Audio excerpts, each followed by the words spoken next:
Kakababa lang ng bagong banta ni Pangulong Trump sa Iran. Kapag di pinirmahan ang kasunduan, marami silang pagdaraanan. Ilang oras lang matapos ang sagupaan ng IRGC at mga puwersang Amerikano at pagbubunyag na nagtayo ang Israel ng forward support base sa Iraq noong huling labanan, nangyari ito.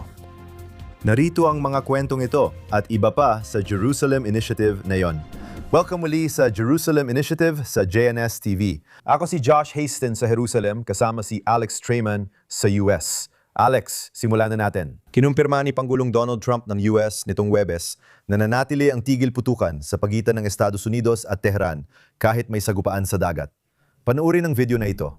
Nakipaglokohan sila sa atin ngayon. Pinatumba natin sila, nakipaglokohan sila. Tawag ko dyan ay lokohan lang. Ipapaalam ko sa inyo kapag wala ng tigil putukan, hindi nyo na kailangang alamin pa. Kung walang tigil putukan, hindi nyo na kailangan malaman o makita ang malaking atake mula Iran. Mas mabuti ring agad nilang pirmahan ang kasunduan. Alex, ayan na. May tigil putukan, pero may putukan pa rin sa magkabilang panig. Pag-usapan natin ito.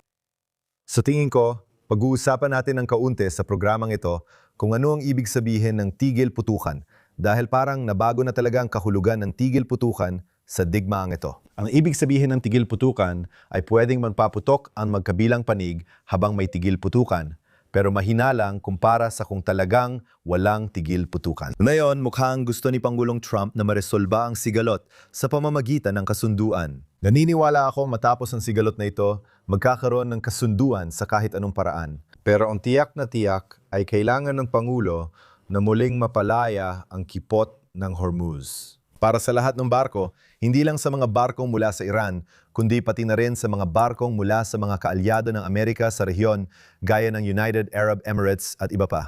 Hindi matatapos ang sigalot hanggat barado ang mga kipot. Samantala, nakikita mo na ang Iran at ang kanilang maliliit na bangka ay inaatake ang mga barko ng US sa lugar.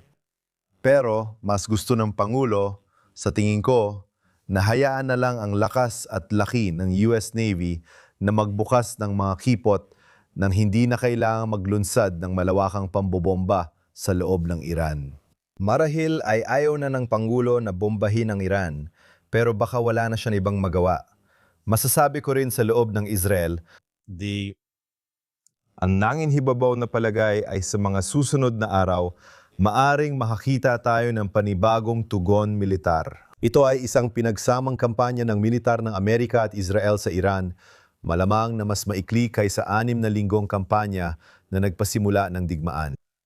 Pero muli, maraming Israeli ang naniniwala na walang paraan para makuha ang kasunduang gusto ng Pangulo na pirmahan ng Iran kung wala sila. Muli, kinikilala na ang Estados Unidos ay hindi basta-basta at handang umatake. Alex, ilang minuto pa lang ang lumipas nang matanggap namin ang impormasyong ito. Ayon sa ahensya ng balita ng Iran, sinabi nila na ipinaabot lang ng Iran ang tugon nito tungkol sa kasunduan sa Estados Unidos sa pamamagitan ng Pakistan.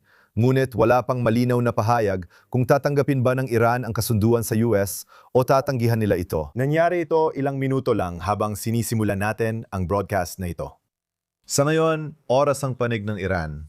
Pwede nilang subukang pahabain ang mga bagay hanggat kaya nila. Sinusubuhan nilang gawin na mawalan ng gana ang presidente na umatake. Sinusubukan lang nilang magpakitang lumalapit sa Estados Unidos, pero hindi talaga pumipirma. Parang nagpapadaan lang ng ilang barko sa kipot.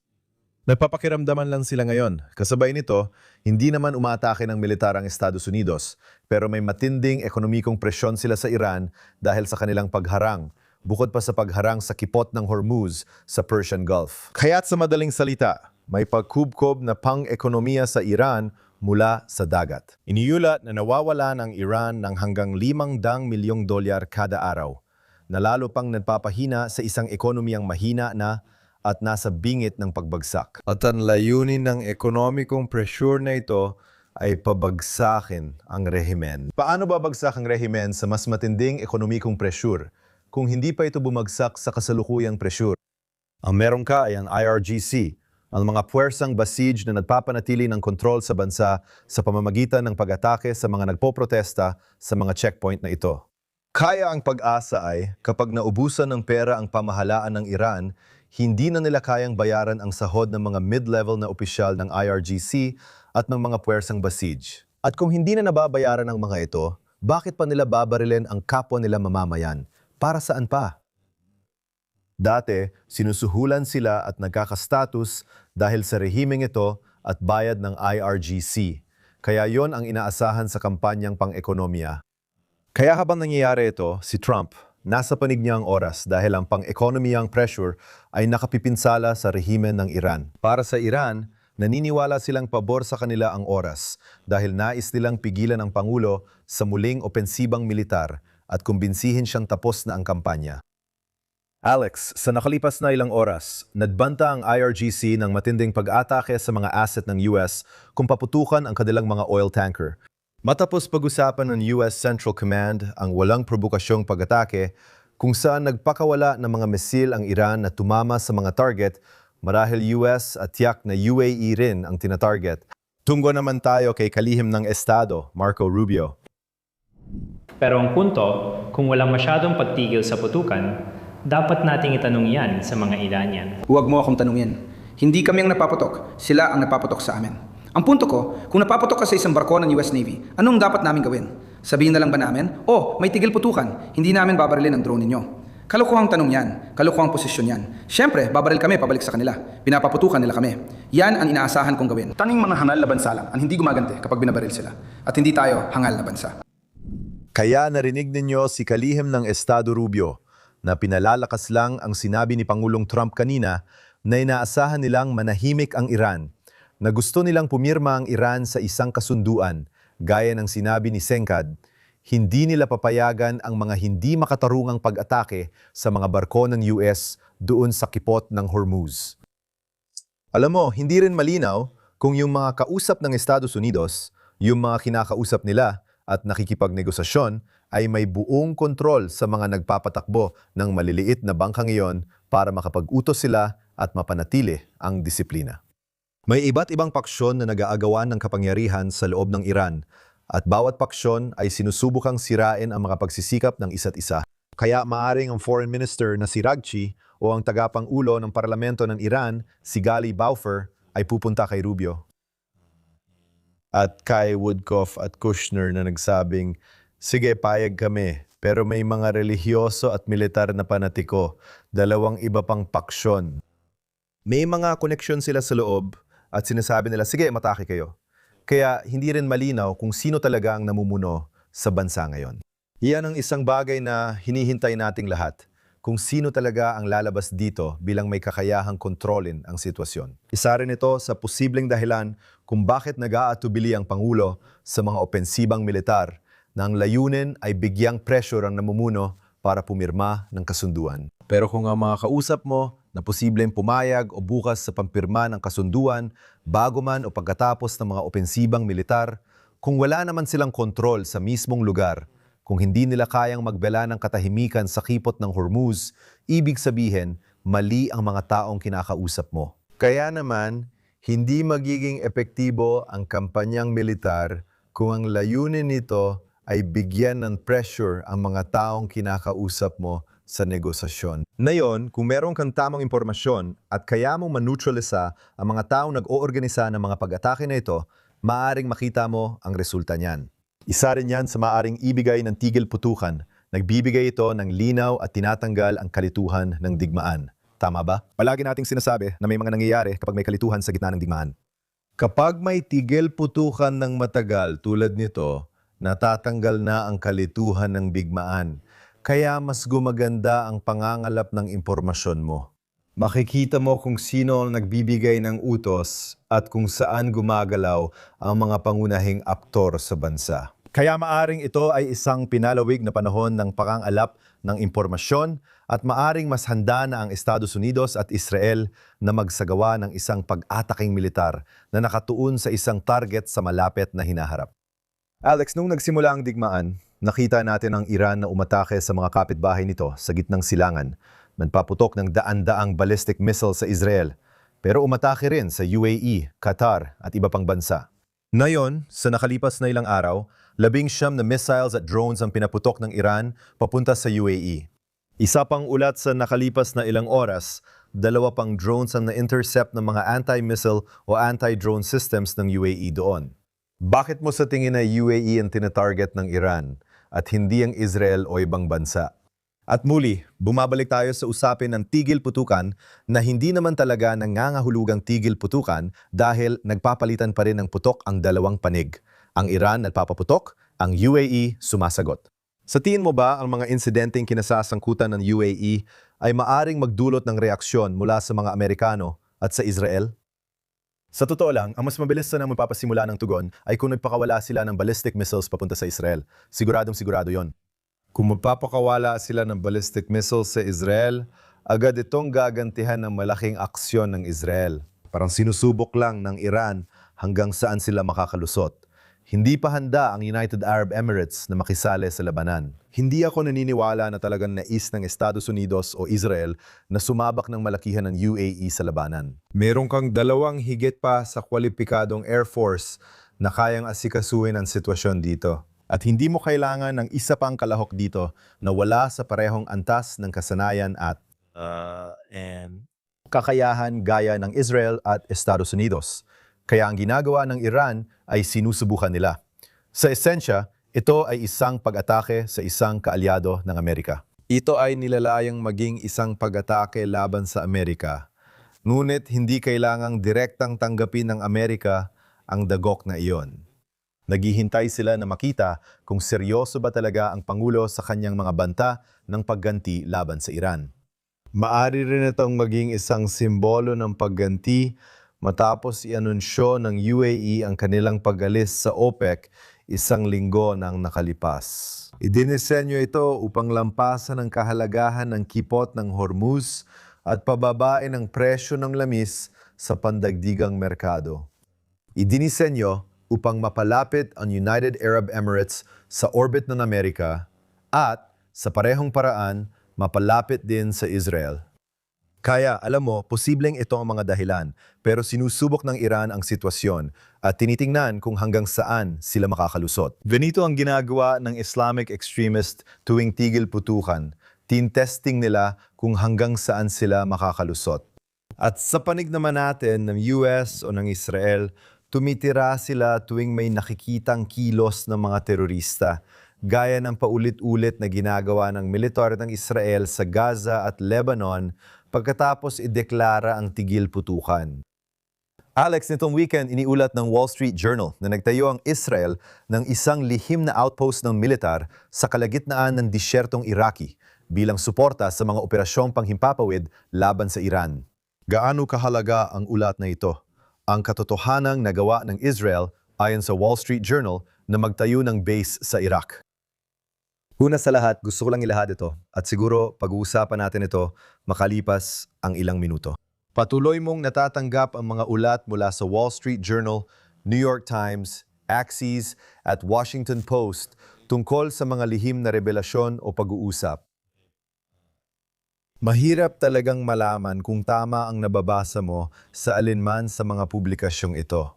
Kaya malaki ang posibilidad na sa alinman sa mga kwentong ito, ang sinusulat nila ay hindi totoo at layunin lang na magdulot ng isang uri ng diplomatikong kaguluhan kung tama ang salitang iyon dito. Pero,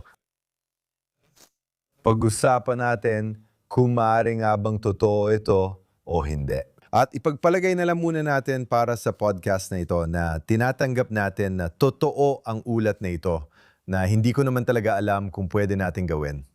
Pero kung nagtatag nga ng base ang Israel sa loob ng Iraq, syempre, posible namang magtayo ng base ang Israel sa loob ng Iraq. Nakita na natin kumilos ang Israel sa iba't ibang lugar. Ang Iraq ay isa lang sa mga lugar kung saan malamang na may kakayahan ng Israel na kumilos. Maaring nag-ooperate din sila mula sa Azerbaijan. Maaring nag-ooperate sila mula sa ilan sa mga airbase na ito sa buong gitnang silangan, kabilang na ang ilan na inatake ng Iran na mga base ng Amerika. Ipinakita ng Israel na mayroon itong mga nakahihigit na kakayahan at sa totoo lang, may mga kakayahan ito na walang nakakaalam na meron sila. Maraming mga lihim na operasyon ang nagaganap, kaya maaring kailanganin ng Israel. Isang lugar malapit sa hangganan ng Iran para sa mga espesyal na puwersa. Halimbawa, ano kaya mangyayari kung wag naman sana may bumagsak na eroplanong Israeli sa loob ng himpapawid ng Iran? Kaya gusto mong may nakahandang operasyon para mailigtas ang piloto, eroplano o kung anumang kailangan. Kaya gusto mong may espesyal na puwersang malapit. Maaring kailangan mong madaling pumasok sa isang lugar kung saan may pinagyamang uranium o may iba pang pangangailangan na kailangan mong magsagawa ng operasyon ng espesyal na puwersa. Kaya ang pagtatayo ng base sa loob ng no man's land doon sa Iraq, malapit sa hangganan ng Iran, isang lugar na napakalawak at hindi masyadong matao, ay isang kamangha-manghang kakayahan na maaring na-develop ng Israel. Ngayon, ang Iraq mismo ay isang bansa na lubos ng ginulo ng Iran. Kumikilo sa loob ng Iraq ang Kataib Hezbollah. May mga pagkakataon sa digmaang ito na may mga misil na pinaputok mula sa Iraq papuntang Israel. Posible ring nagsasagawa ang Israel ng limitadong operasyong militar sa loob ng Iraq. At kapag naririnig mo na may mga Amerikanong sundalo na napatay sa loob ng Iraq, iyon ay dahil sila ay pinapatay ng mga puwersang suportado ng Iran gaya ng Kataib Hezbollah. Kaya maraming dahilan kung bakit maaring nagtayo ang Israel ng base militar sa loob ng Iraq. Ang isa pang dahilan na maaari nating banggitin ay sinabi ng Pangulo na sinusubukan nilang magpuslit ng mga armas papasok ng Iran. Kaya paano mo gagawin yon? Kaya iminungkahi sa ilan sa mga ulat na ito na ang mga Kurdong Iraqi ang binigyan ng mga armas at sila ang dapat sanang makapasok sa Iran. Posible rin na may ilang Iraqi Kurd na maaring pumasok sa Iran bilang mga special forces. Kaya kailangang sanayin sila, ibig sabihin maaring naroon ang Israel, nagdadala ng armas o nagsasanay ng puwersa para tumawid ng hangganan. Kaya maraming iba't ibang dahilan kung bakit maaring nagtayo ng base militar doon. May say-say yun, pero kailangan pa nating magsaliksik at tiyaking nakumpirma ito. Sa ngayon, manatili tayo sa ulat ng mga nakaraang araw. Una, sinabi ng Washington Post na may isang mataas na opisyal ng CIA doon na gumawa ng pagsusuri na nagsasabing hindi agad mararanasan ng Iran ang matinding presyur sa ekonomiya mula sa blockade ng US sa loob ng hindi bababa sa 4 na buwan pa. Ibig sabihin, maari pa silang makakatagal ng 4 na buwan pa. Isa ito sa mga ulat na itinanggi ng isang mataas na opisyal ng intelihensya na sinabing mali ang pahayag ng CIA.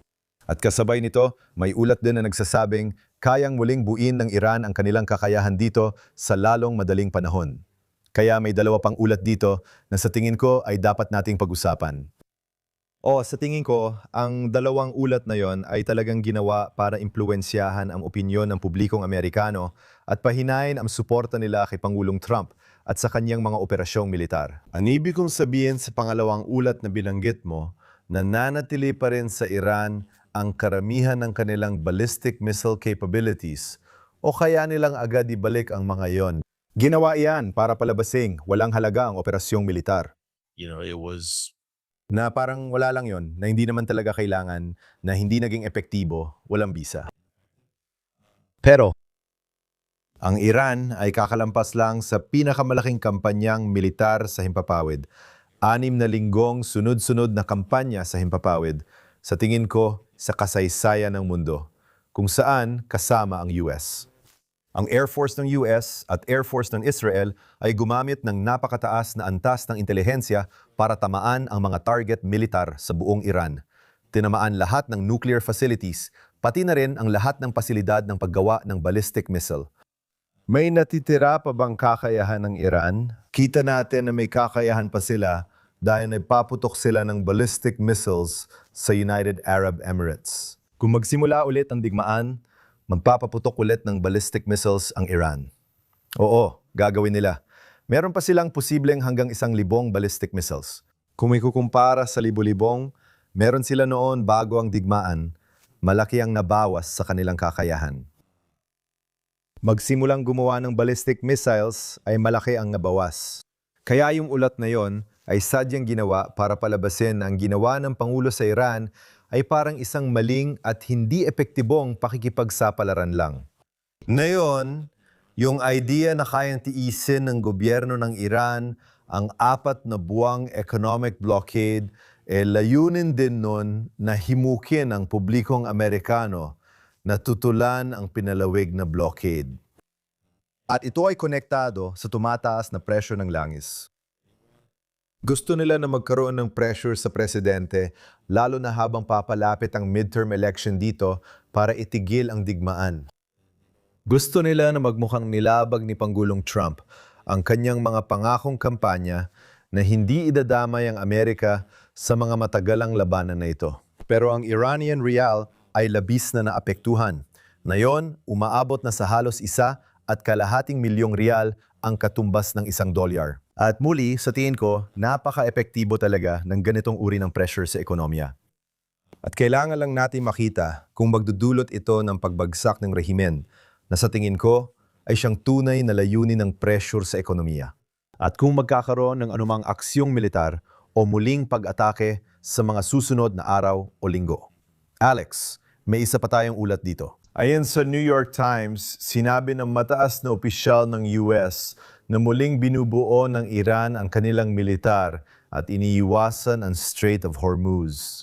At ang tinutukoy ko ay ang posibilidad na magpadala ang Rusya ng mga bahagi ng drone sa Iran sa pamamagitan ng Dagat Caspian upang hindi na nila kailangang harapin ang blockade na iyon. Iyan ang kanilang pangunahing daanan sa pagitan ng dalawang magkapitbahay, syempre magkaalyado, ang Rusya at Iran. Ano sa tingin mo ang masasabi natin tungkol sa ulat na ito? Isa pa muli, kailangan natin sa puntong ito dahil wala pang konkretong impormasyon, ngunit nagpapahiwatig na ito ay isa pang paraan ng muling pagbangon ng Iran. Talagang dapat bantayan ito, lalo na ng Israel at Estados Unidos, pero igit ng Israel. Masasabi kong may intelihensya sila rito at binabantayan ang mga lugar. At mananatili ang kakayahan nilang umatake kung maramdaman nilang may mga mapanganib na kakayahan ng drone na ipinapasok sa pamamagitan ng Dagat Caspian. Sa tingin ko, walang lugar na ligtas mula sa Estados Unidos at Israel kapag nakita nilang may pagpupuslit. Tandaan, nagpadala ang China ng tanker na ipina-intercept ni Pangulong Trump sa hukbong dagat ng US dahil umano sa mga hindi kanais-nais na bagay, pero walang ibinigay na detalye. Posible bang tinutulungan ng Russia ang Iran sa teknolohiya ng drone? Posible. Mapagkakatiwalaan ba ang mga ulat na ito? Posible rin. May tsansa na totoo ang mga ito. Gusto ko lang balikan ang kalikasan ng mga ulat na ito, lalo na kung galing sa Washington Post. At tandaan, ang tagline ng Washington Post ay, "Demokrasya ay namamatay sa dilim." Ibig sabihin, hindi talaga katotohanan ang inilalabas dito na may mga madidilim na ulat na lumalabas. At kapag pinag-uusapan mo ang mga pagtatasa ng CIA o mga ahente ng CIA na naglalabas ng mga pagtatasa, maaring isa lang itong staff na nagpresenta ng isang bagay sa kanilang boss na tuluyang tinanggihan. Kaya kahit na may katotohanan sa katotohanang mayroong isang pagtatasa, hindi ibig sabihin na iyon na ang nangihibabaw na pagtatasa. Hindi ibig sabihin na walang ibang mga pagtatasa na lubos na salungat sa sinabi ng isang pagtatasa na iyon. At ang mga pinuno ng CIA, sila Ru, at mga politiko maaring hayagang tinanggihan ang mga pagtatasa. Kaya kahit na may nag-abot ng isang papel sa iba, hindi ibig sabihin na iyon na ang patakaran ng gobyerno. Kaya dapat mong pagdudahan ang mga ulat na ito, lalo na kapag may mga anonymous na senior o CIA officials na nagsasalita o nagpapahiwatig. Alam mo, hindi mo talaga dapat masyadong pagkatiwalaan ng impormasyon, kundi gamitin lang ito bilang gabay. Gaya ng masasabi ko, gamitin mo lang ito bilang pangkalahatang panukat ng mga bagay na dapat bantayan. Alam mo yon, sa mga paksang gusto mong subaybayan bilang isang tumatanggap ng impormasyon at tingnan kung may iba pang ulat na hindi galing sa parehong pinagmulan. Baka may mga OSINT analyst o iba pa na ganun din ang iniulat. Kaya kailangan mong maging maingat, kailangan mong tingnan ang lahat ng ito ng may pag-aalinlangan at subukang panuorin ng mabuti at unawain kung ano talaga ang nangyayari. Tamaka, Alex, ilipat natin ang usapan sa sitwasyon ng Israel at Lebanon. Siyempre, ang teroristang Hezbollah at Israel ay nagdeklara na naman ng tigil putukan na hindi naman talaga totoo. Malaking pag-atake ng IDF ito noong nakaraang linggo kung saan napatay si Ahmed Ali Balut, commander ng Elite Radwan Force Unit ng Hezbollah na tinuturing nilang teroristang unit. At ayon sa sinabi ni Punong Ministro Netanyahu, itong si Balut ay isang mataas na opisyal na terorista na namuno sa plano na sakupin ang hilagang bahagi ng Israel pagkatapos ng Oktubre 7. Malaking atake ito na tumama sa isang kapitbahayan sa Beirut kung saan napatay ang pinuno ng Rodwan Force. Inaasahan ng Israel noong Biyernes na maaring magkaroon ng malaking tugon mula sa Hezbollah. Napaputok sila ng mga rocket at hanggang ngayon ay halos araw-araw pa rin silang nagpapaputok ng mga rocket at nagpapalipad ng mga drone. Nagkaroon ng mga sirena noong Biyernes sa Haifa. Salamat sa Diyos at hindi pa ito masasabing malaking tugon sa ngayon. Hindi natin minamaliit ang hirap ng mga tao sa hilagang Israel. Pero malaking tagumpay ito para sa Israel dahil sa tumpak na pag-atake laban sa mataas na opisyal na terorista. Kaya muli, nakikita natin na nagbago na ang kahulugan ng tigil putukan. At particular sa panig ng Israel dahil noon, tuwing may inilalagay na tigil putukan, pumapayag ang Israel, sinusunod ng Israel ang mga kondisyon ng tigil putukan. Tama ba? Kaya sa pagpirma ng tigil putukan, sinasabi ng Israel na, sige, hindi kami magsasagawa ng malaking operasyong panlupa o sunod-sunod na malalaking airstrike sa Beirut o sa ibang lugar. Walang anumang operasyon, malaking operasyon. Pero kahit sa panahon ng tigil putukan, pinananatili pa rin ng Israel ang karapatan para sa mga pinuntiryang pag-atake. Ibig sabihin nito, anumang oras na may mga teroristang papalapit sa kanilang mga tropa, sa mga lugar na hawak nila sa likod ng dilaw na linyang ginawa nila sa katimugang Lebanon hanggang sa Ilog Latani. Kapag nakita nilang may mga teroristang papalapit, nagpapaputok sila. Pero dito, igit pa roon, isang airstrike na mas malayo pa sa hilaga ng bansa, malalim sa loob ng Beirut, isang pinuntiryang pagpasla ng isa sa mga miyembro ng pinakamataas na pamunuan ng Hezbollah. Ganiyan ang ginagawa ng Israel na yon. Kapag may pagkakataon at impormasyon silang tanggalin ang pamunuan, sinusubukan nilang pahinain ang Hezbollah hanggat kaya. At ang nagagawa niyan ay nagbibigay ito ng puwang sa pamahalaan ng Lebanon na mas mapalapit talaga sa Israel. At alam ko na may mga usapan tungkol sa muling pagbubukas ng negosasyon. Josh, di ko alam kung yan na ang susunod mong paksa. Ang tanging paraan para magkaroon ng negosasyon sa pagitan ng Israel at gobyerno ng Lebanon ay pahinain ang Hezbollah na kalaban ng Israel at ng 2 katlo ng mamamayan ng Lebanon na hindi mga Shiite Muslim. Alex, para mabigyan ng ideya ang mga tao, kahit may tigil putukan itong 24 na oras, binumba pa rin ng Air Force ng Israel ang 40 target ng Hezbollah sa Lebanon nitong weekend at 85 pang target. Ilang sundalo ang nasugatan sa mga suicide drone strike na ito sa Timog Lebanon o sa hangganan na isinagawa ng Hezbollah. At gaya ng sinabi mo, may mga ulat na nagsasabing ang Israel ay talagang makikipagpulong sa gobyerno ng Lebanon para sa ikatlong round, sa tingin ko, ikatlong round ng pag-uusap ngayong darating na linggo. Sa pagkakaintindi ko, magaganap ito sa Estados Unidos. Pero gaya ng alam nating dalawa, mag-uusap ang Israel at Lebanon. Pero ang Hezbollah ang wild card sa lahat ng ito, talaga. Sa isang banda, ang pag-atake ng Israel ay nagtutulak sa gobyerno ng Lebanon na makipagkasundo. Kung walang kasunduan ang gobyerno ng Lebanon at Israel, kahit hindi naman kalaban dito ang gobyerno ng Lebanon. At kahit na hindi kasali ang Hezbollah sa kasunduan, kung pipirma ang Israel ng mas pinalawig na kasunduan sa gobyerno ng Lebanon, malamang na mapipigilan nito ang malalaking airstrike sa Beirut at sa iba pang lugar.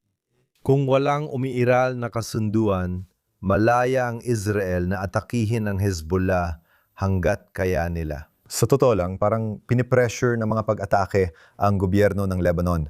At kahit na hindi naman talaga kalaban ang gobyerno ng Lebanon, ang ginagawa rin ng mga pag-atake ay binabago nila ang balanse ng kapangyarihan sa loob ng Lebanon para pahinain ang Hamas at Al-Sahari Hezbollah. At kung humina ang Hezbollah, ibig sabihin nito ay magkakaroon ng kakayahan ang gobyerno ng Lebanon na maging mas malakas na manlalaro na siyang talagang gusto ng Israel at ng Estados Unidos. Ngayon, tungkol sa mga negosasyon magaganap sa Washington, ito na ang ikatlong round ng negosasyon. Mahalagang tandaan na ito ay nasa antas pa rin ng ambassador at nagkaroon ng pressure kay Pangulong Ayon na pumunta sa Washington Posibleng para sa isang uri ng pagpupulong o seremonya ng paglagda kasama si punong ministro Netanyahu. Tinanggihan ni Ayon ang mga imbitasyong iyon hanggang ngayon. Mas pinipiling panatilihin ang mga negosasyon sa antas ng ambassador sa Estados Unidos sa pagitan ng embahador ng Lebanon sa Estados Unidos at ng embahador ng Israel sa Estados Unidos, Yichil Leiter. At para kay Ayon, sa tingin ko ay komplikado ang mga kalkulasyon dito. Dahil nakita natin si Rafiq Hariri na dating punong ministro ng Lebanon na pinaslang noong 2005 ng Hezbollah na sinuportahan ng mga puwersa ng Syria. At gusto ni Ayon na manatiling buhay dito. Magkakaroon ng mga tao na alam mo na, ito ang realidad, na maaring targetin siya kung makita siyang nakikipagkamay o nakikipagnegosasyon sa Israel, lalo na habang aktibo pa rin ang Hezbollah doon. Kaya, alam mo, tingin ko, magiging mahirap ang negosasyon. Sa palagay ko, magiging mahaba at matagal ang proseso ng negosasyon. Mahalaga na ipagpatuloy ng Israel ang pagpahina sa Hezbollah para sa kapakanan ng Israel at pamahalaan ng Lebanon. At marahil sa mga darating na buwan, makikita natin ang ganitong uri ng makasaysayang kasunduan sa pagitan ng Israel at Lebanon. At bahagi ng focus ng kasunduang yon ay ang kooperasyon sa pagitan ng Israel at Lebanon sa patuloy na pagpapahina at pagtugon sa Hezbollah ng tuluyan. Kaya, Alex, mayroon tayong tigil putukan sa Hezbollah. Mayroon din tayong tigil putukan sa Hamas. Sa kasong iyon, inilalaan din ng Israel ang karapatang umatake kung kinakailangan upang ipantanggol ang mga mamamayan ng Estado ng Israel at ang ating mga sundalo. Ngayong linggo, may bagong pag-atake sa Gaza kung saan pinatay ng Israel ang mataas na opisyal ng Hamas na anak ng bagong leader ng Hamas. Paulit-ulit lang paikot-ikot ang mga leader doon, pero namatay ang anak ni Khalil al-Khaya noong Huwebes dahil sa sugat mula sa airstrike ng Israel. Kinumpirma ng teroristang organisasyon na isa rin siya sa mga nukba na terorista noong Oktubre, 7 na nangguna sa pagsalakay sa Northwestern noong Oktubre 7. Kaya ayan, at kasabay nito, nagpulong si punong ministro Netanyahu kasama ang mga kinatawan ng lupon ng kapayapaan sa Jerusalem nitong nakaraang linggo. Pinangunahan ng mataas na kinatawan para sa Gaza, Nikolai Mladinov, ayon sa opisina ng punong ministro. Sa kabila ng lahat, paulit-ulit na sinasabi ng Hamas na ayaw nilang mag-disarma. Kaya maaaring nagkakaroon ng mga pagpupulong ang lupon ng kapayapaan at maaaring maganda itong tingnan sa padlabas base sa mga larawan na lumalabas mula sa pagpupulong ngayon. Muling iginiit ng Hamas na ayaw nilang mag-disarma. Sa totoo lang, ang digmaan sa Iran at Hilaga ng Lebanon ay nagbibigay sa Israel ng puwang para sa ilang mga asasinasyon sa mga partikular na target nang hindi ganong napapansin sa internasyonal na balita. Tama ba? Kung tahimik ang Iran at Lebanon, walang kinalaman si Pangulong Trump at umatake ang Israel, ang balita sa New York Times at iba pa ay magiging nilabag ng Israel ang tigil putukan. Kaya may kaunting puwang at pagkakataon ang Israel para kumilos. At ang katotohanan na ang punong ministro ay nakikipagpulong kay Mladinov at sa lupon ng kapayapaan, ang ginagawa rin nito ay nagpapahiwatig na ang Israel ay sa ilang paraan ay nakatuon dito sa isang uri ng proseso ng kapayapaan at isang prosesong pinangungunahan ng Pangulo. Kaya alam mo, may kaunting diplomatikong proteksyon din ang Israel dito. Pero sa tingin ko, ang malaking tanong dito ay, kung ang internasyonal na komunidad ay ayaw at hindi kayang tanggalan ng armas ang Hamas, at mukhang ganun nga ang nangyayari. Walang magiging internasyonal na puwersa ng pagpapatatag na papasok at aktwal na magbidisarma sa Hamas. At kung ang Hamas ay hindi kusang ibababa ang mga armas nito, na bakit nga ba nila gagawin yon? Sige, ito ay isang teroristang grupo na kumikilos sa kulturang handang magpakamartir hanggang sa huling taong nakatayo at gustong magpatuloy sa pananakot at pag-indoktrina sa mga mamamayan. Hindi basta susuko ang mga ito. Nang hindi napapatay. Sa totoo lang, kahit ilang daan o libo pa sa kanila ang pag-alagala na may mga machine gun, ipinagmamalaki pa rin nila na may kapangyarihan at panalo sila. At hanggat kaya nilang barilin ang sinumang taga-Gaza na magtatangkang lumaban, iyon ang katotohanan. Sila pa rin ang may kapangyarihan sa 47% ng Gaza Strip na kanilang kontrolado. Kaya ang malaking tanong dito ay, ano ang gagawin ng Israel tungkol dito? Papasok ba ang Israel sa isang panibagong malawakang operasyon sa lupa para subukang alisin pa ang natitirang mga machine gun ng Hamas upang makamit ang permanenteng katahimikan sa Gaza? At gaya na nakikita mo dito, kapag kumikilos ang Israel sa loob ng punong-puno ng mga patibong na pampasabog at halos wasak na Gaza Strip, nauuwi sila sa mga putukan laban sa mga teroristang Hamas na nagtatakbo-takbo na may mga baril at posibleng may mga sundalong mapatay na hindi maganda sa paningin ng publiko. Ito ay isang bagay na hindi talaga kayang tanggapin ng mga Israeli. Napakahirap nito. Ayaw ng mga Israeli na masaksihan ang pagkamatay ng kanilang mga anak sa putukan sa Gaza. Para saan na ba ito? Dahil gaano katagal ba aabutin para matanggal ang bawat huling baril sa Gaza? Gaano katagal abutin para matiyak na ang Hamas ay hindi na ang kwersang naghahari sa mga lansangan ng Gaza na wasak na ngayon? At ang Israel pati lahat ng diplomatikong presyur na darating kung maglulunsad ito ng ganitong opensibang militar. At sigurado akong iniisip din ni Punong Ministro Netanyahu kung paano maapektuhan ng lahat ng ito ang tsansa niya sa eleksyon. Dahil nasa panahon na tayo ng eleksyon na yon, at malamang gusto ni Punong Ministro Netanyahu na matapos na ang labanan bago ang eleksyon para masabi niyang siya ang nagwagi sa digmaan. Malinaw na pagdedebatehan ito dahil sasabihin ng mga kritiko ni Punong Ministro Netanyahu, iniwan mo pa rin ang Hamas kaya hindi ka nanalo. Hindi yon ang ganap na tagumpay na sinasabi mo. Nandyan pa rin ang Hezbollah sa Lebanon. Kaya hindi ito ganap na tagumpay. May kakayahan pa rin ang Iran sa ballistic missile, kaya hindi pa rin ito ganap na tagumpay. Kaya ito ang labanan ng mga naratibo na nangyayari sa larangan ng politika dito. At ang kabilang panig ay pananatili ng status quo, tama? Sinasabi ng Israel na kontrolado nila ang 53% ng Gaza Strip at sinira nila ang 70% nito. Napatumba na namin sina Yasinwar Mohammed Def. Napatumba rin namin si Ismail Haniyeh sa Tehran. Tuloy naming pinapatumba ang matataas na leader terorista sa pamamagitan ng mga targetadong airstrike na ito. Pero ito ang sitwasyon. At kung gusto ng mga tao sa Gaza na magmukmok sa sarili nilang paghihirap at ayaw nilang lumaban sa Hamas, diyon na ang bagong sitwasyon. Kontroladong Hamas ang 47% ng Gaza na wasak at may malalaking buffer zone ang Israel sa paligid. Ito ang Gaza na epektibong nasa ilalim ng pagkubkob. Sige, ayos lang. May ilang internasyonal na tulong sa pagkain na nakakapasok pero walang mga materyales para sa pagtatayo. Walang magiging ekonomiya. Kung gusto ng mga taga-Gaza mamuhay ng ganito, hayaan natin sila. Ito ang mga opsyon ni Punong Ministro Netanyahu. Ngunit kailangang mag-ingat at magsagawa lang ng mga targetadong operasyon kapag may pagkakataon. Alex, may oras pa tayo para sa isa pang paksa na mula sa pandaigdigang balita. Inanunsyo ni Pangulong Trump na may tigil putukan sa pagitan ng Russia at Ukraine, isang 3 araw na tigil putukan, dapat kong linawin, Mayo 9, 10 at 11 para magunita o ipagdiwang ng Russia ang kanilang araw ng tagumpay. Ang tinutukoy ko ay ang pagbabalik sa ikalawang digmaang pandaigdig. Gaano mo kahalaga sa tingin na si Pangulong Trump ay naging bahagi o tumulong sa pag-negotiate ng tigil putukan sa dalawang panig, kahit 3 araw lang ito? At anong masasabi natin tungkol dito at paano ito posibleng makaapekto sa sitwasyon sa Israel at sa gitnang silangan? Ang katotohanan, ang dalawang panig na ito ay nagkaroon ng pansamantalang tigil putukan ngayong weekend. Sa tingin ko, pangalawang beses na ring naging tagapamagitan si Pangulong Trump sa pansamantalang tigil putukan ng Russia at Ukraine.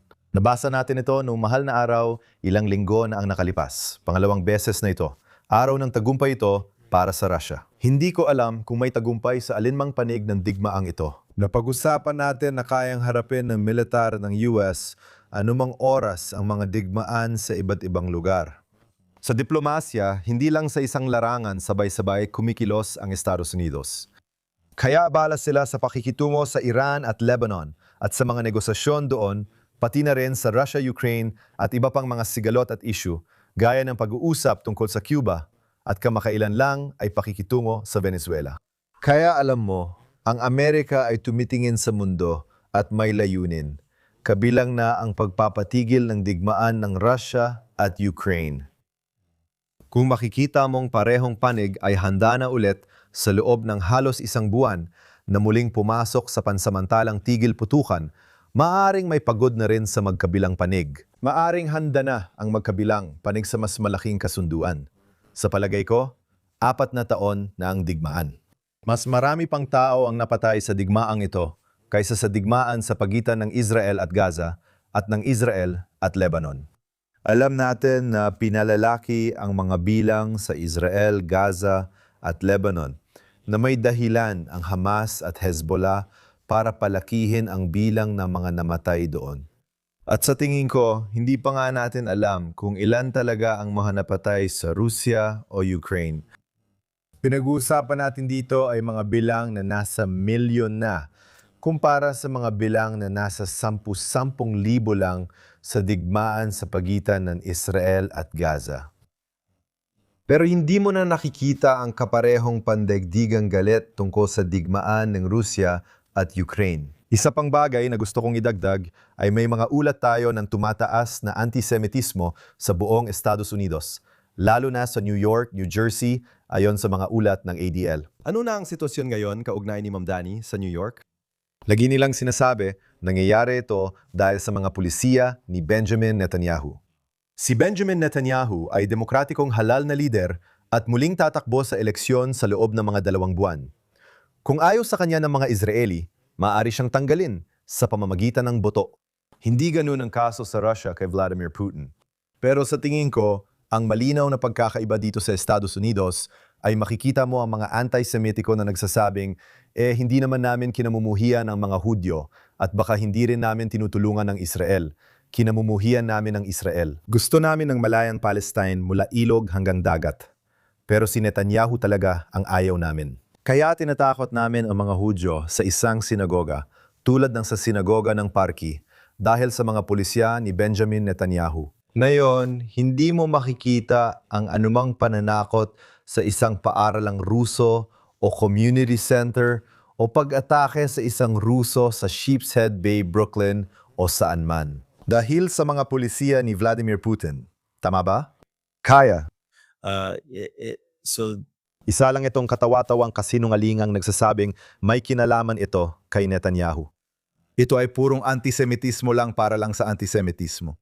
Si Netanyahu ang pangunahing sinisisi rito, pati mga Hudyo agad sinisisi. Ang Israel ang susunod na pinagbubuntunan ng sisi, at si Netanyahu ang perpektong sinisisi sa lahat dahil nagbibigay ito sa mga tao ng palusot na maikaila ito. Sabi nila hindi ako laban sa sinuman sa Israel. Pero ano ang nakita natin? Nakita natin na mayong linggo, sinabi rin ng Jewish Theological Seminary na hindi iimbitahan si Pangulong Herzog.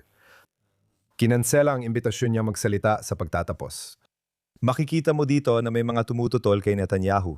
Sinasabi nilang tutol din sila kay President Herzog ng Israel na tumakbo laban kay Netanyahu mula sa left-wing Liberal Labor Party.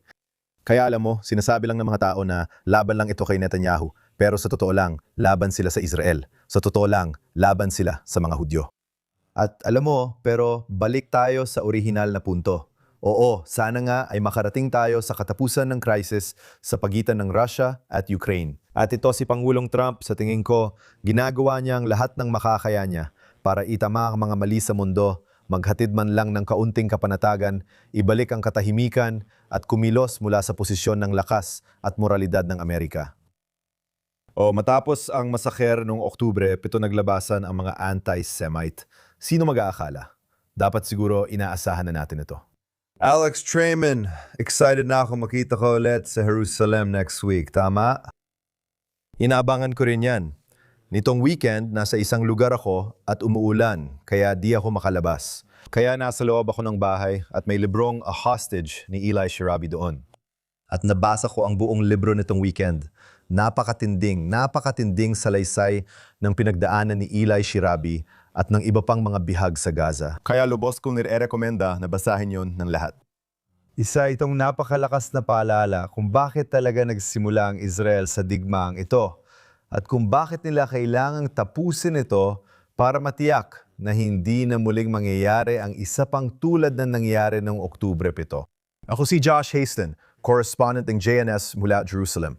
Inaasahan ko makabalik si Alex Trayman, CEO ng JNS, dito sa Israel sa susunod na linggo. gusto ko ring bumate. Maraming salamat sa lahat na nasa likod ng kamera dito sa JNS TV. Siguraduhin ninyong bumisita sa JNS TV para sa lahat ng kamangha-manghang nilalaman na ito. Mag-super thanks, mag-subscribe sa channel at bisitahin ang jns.org para sa pinakabagong balita sa Israel, gitnang silangan at mundo ng mga Hudyo. Kita-kits ulit tayo next week dito sa Jerusalem in a JNS TV.